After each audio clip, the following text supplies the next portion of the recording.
didn't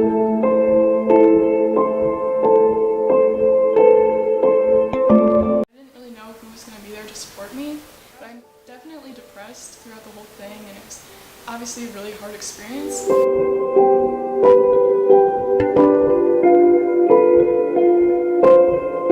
having someone to be there and like put on a smiling face is just like enough to make my day much brighter. So during the duration of my treatment, I never actually wanted to get better. Even afterward, I was still mentally not where I should be. But it wasn't till a few, I guess maybe a year or two later after I got out of treatment that I actually decided that I wanted to get better.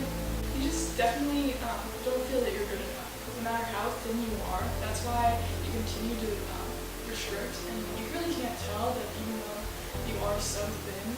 But what really is an eating disorder? An eating disorder is any range of psychological disorders characterized by abnormal eating habits, most commonly known as anorexia nervosa.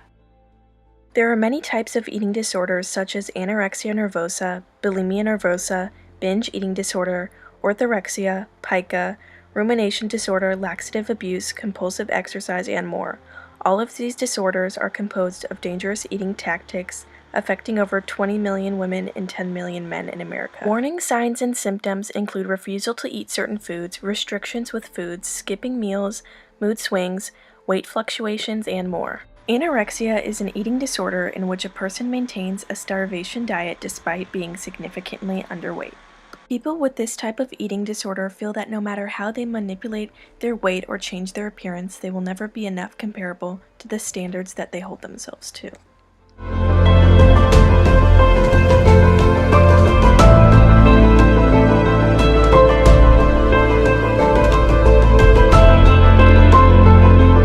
Bulimia is an eating disorder in which a person alternates binge eating with purging or fasting, which is done to compensate for the effects of binge eating.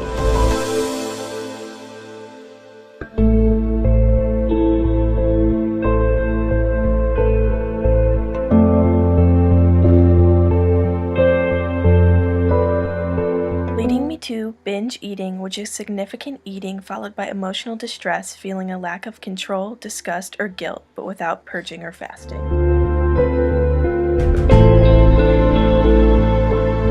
Recovery from an eating disorder can take months, even years, with relapses that tend to occur. Relearning eating habits and coping skills can take time, requiring support from family, friends, and medical health professionals. Psychologists call recovery the process of creating a life worth living, overcoming food and eating, treatment, diagnosis, counseling, and more. But recovery is possible for everybody.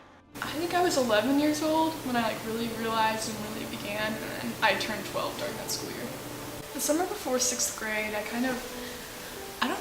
don't really remember a time making a decision that I wanted to start losing weight, or that I was thought I was too big or weighed too much, but I definitely know that that was the beginning of me trying to stop eating and trying to make myself look better, because I think as I grew up, I've always been pretty tall, so I've always thought that I was bigger than everyone else, and my friends they weren't purposely trying to make me feel bad a lot of the time, but growing up they kind of insinuated that I was bigger, and it always kind of made me feel bad. I feel like my family definitely knew that something was going on. They didn't really mention it to me until December. I remember seeing emails that they would send back and forth, and I would delete them, talking about anorexia and bulimia and how serious it was, and I was oh, I'm not going through that. Why do they keep talking about me? They don't need to worry about anything. I'm just trying to be healthy, which I really was just trying to lose weight. So whenever they told me that they were going to give me a flu shot at the doctor, that's when I kind of realized that they probably understood that something was going on, and then that's kind of where it all began. I waited to tell pretty much anyone for a really long time because I was really embarrassed about it. I don't know why. It was just something I waited to tell my best friends even until I was pretty not deep into treatment, but once I had already started. So I was afraid that people would probably judge me. I don't know, just because they thought I would be making the wrong decision, or just because I did have a mental illness. And so it was always something I was really ashamed of. But once I did tell my friends, they were all very supportive, obviously, and a lot of them came and visited me, including my coaches, and it was really good. right after we went to that December visit, everything kind of changed because my parents started freaking out because my regular pediatrician was really worried. He's like, oh, this is really bad. Like, she has gone so far and she's lost so much weight that they're definitely, like, you need to start doing something, like, right away. And so he gave us the name of a doctor at Children's Hospital. So right after, I began to, like, go to, like, visits probably 2 to 3 times a week there and, like, continue to see her and get regular checkups. I was in my treatment center for 102 days. I remember I definitely was not a fan of the treatment center, so I had a calendar in my room and every day I would count how many days I was there. Everyone was a lot older than me when I was there. I think I was probably the youngest one there, so it was definitely kind of weird because I couldn't really make a lot of friends because they were all like probably like my age now, so like around like 16 or 17. But they were all really supportive to me and to everyone around because everyone wanted each other to get better, because even though like they didn't want themselves to get better, because we knew how much of a struggle it was. But it was really hard to see a lot of the people there because they were struggling even more than I was because they had a lot of other mental illnesses. I mean, you got used to it after a while, which is like a terrible thing to say, but just because you were in that environment where everyone was really sick, I mean, you kind of get used to it, and it was really hard to see that like some of the people that you get close to because you're with them every day get so sick. Well, so in the beginning, like there's different programs when you're there. It's kind of based on like how bad you are, I guess. Like initially, like the most intense program would be where you actually live in the facility. So you wouldn't live where we were actually at. They would transport you to like a separate place where you'd stay. But that was for like 24-hour constant supervision. So they had me come in right after I ate breakfast. I think it was like 9 a.m. and then I'd leave at 7 p.m. So I'd be there for lunch, and then afternoon snack, and then dinner, and then I would eat snack at home, and then eat breakfast at home too.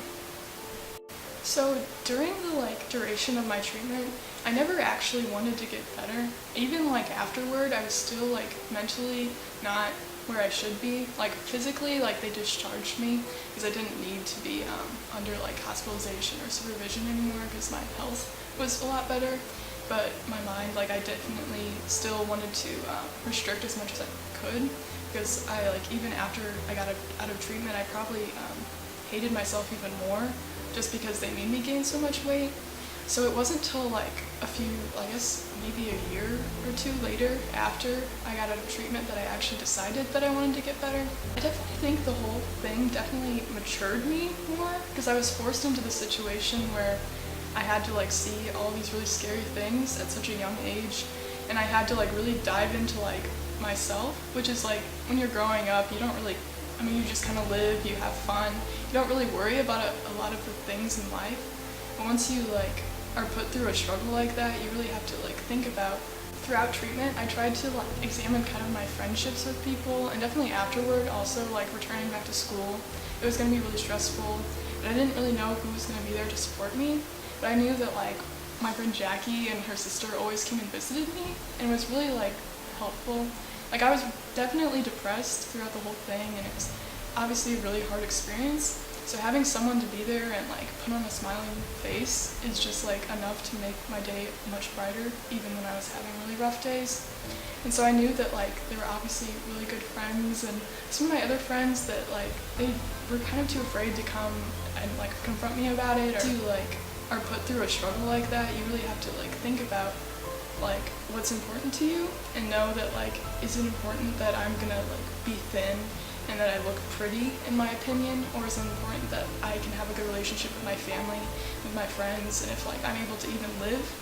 So I really had to weigh that out, which really made me appreciate a lot of things more, appreciate even like everyday activities, because like in treatment I wasn't allowed to go to school, I wasn't allowed to do baton or see my friends barely at all because there was no time.